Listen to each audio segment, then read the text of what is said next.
কোনো খারাপ কাজ করি নাই স্যার, আপনি আমার মাফ করেন, আমি খারাপ কাজ করি। একটা শিশু বাচ্চাকে বিকৃত যৌন হয়রানির চেষ্টার অভিযোগ, এবং এই তথ্য আমরা কালকে পাওয়ার পর তাৎক্ষণিকভাবে আমরা অভিযান করি।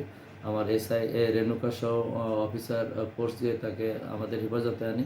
এই বিষয়ে ভিকটিমের নানি বাদী হয়ে মামলা করছে, এবং যে মামলা নিয়মিত মামলা হিসেবে গণ্য হয়েছে, এবং এই মামলায় তাকে তুতা মেয়েকে অ্যারেস্ট দেখানো হয়েছে, এবং তার যে পরবর্তী যে কার্যক্রম ভিকটিমের 22 ধারা সহ অন্যান্য যে কার্যক্রমগুলো আমরা হাতে নিয়েছি, যেগুলো আইনের প্রসেস, এগুলো আমরা করতেছি।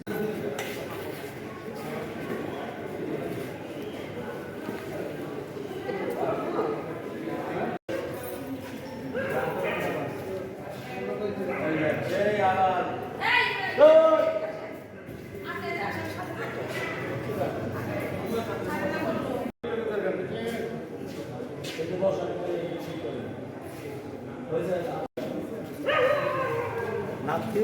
মোহাম্মদ মুতাসির।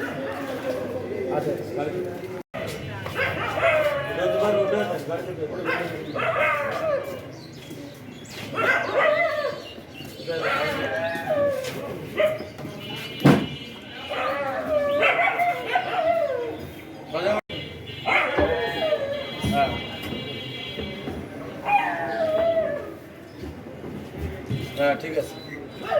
বলতেছে যে আপনি আগে একবার এই ঘটনা স্যার, আমি কোনো খারাপ কাজ করি নাই স্যার, আপনি আমার মাফ করেন, আমি খারাপ কাজ করি।